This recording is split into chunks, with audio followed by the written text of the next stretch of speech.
Depuis 3 ans, le bruit des outils a remplacé les cris des nageurs.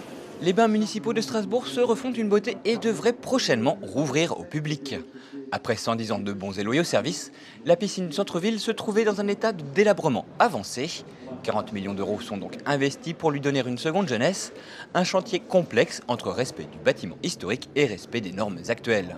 C'est une des difficultés, c'est-à-dire qu'il faut pas que, on ne peut pas être en dehors des normes parce qu'elles ont une légitimité, mais on ne peut pas non plus démolir le monument au nom des normes. Donc il faut trouver les bonnes réponses aux questions que posent les normes. C'est notre métier. Notre métier, c'est précisément d'aller dans des choses qu'on ne connaît pas. C'est ça qui nous intéresse. Si on sait d'avance, c'est pas intéressant. Ici, on ne sait pas, mais on a des méthodes pour rechercher, pour analyser. On a des façons de travailler qui nous permettent d'appréhender la difficulté. Construits en 1908, les bains municipaux répondent aux besoins de la population alors que l'eau courante reste rare dans les foyers de l'époque.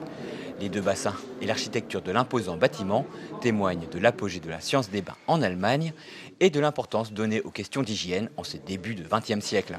Vous avez plusieurs bâtiments qui ont été construits dans ce même type, dans la zone germanique.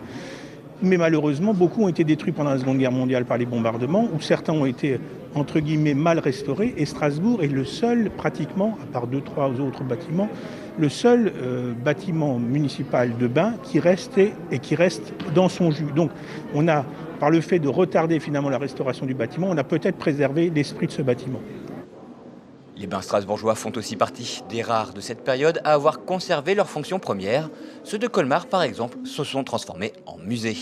Pour la ville de Strasbourg, il était important que ce bâtiment public reste ouvert à tous. C'est un lieu qu'on a voulu garder en fonction, parce que le patrimoine, ça doit être un patrimoine vivant, qui va pouvoir être utilisé par les Strasbourgeois et Strasbourgeoises et au-delà. Et ça, c'est vraiment tout à fait important. C'est vrai que certaines piscines ont été transformées, par exemple, en musée.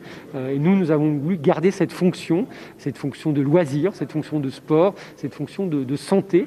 Et donc, on est vraiment très heureux de pouvoir offrir bientôt ce lieu rénové aux Strasbourgeois et Strasbourgeoises. Pour faire le grand plongeon, il faudra encore patienter quelques mois. Réouverture au public prévue en fin d'année, début 2022 au plus tard.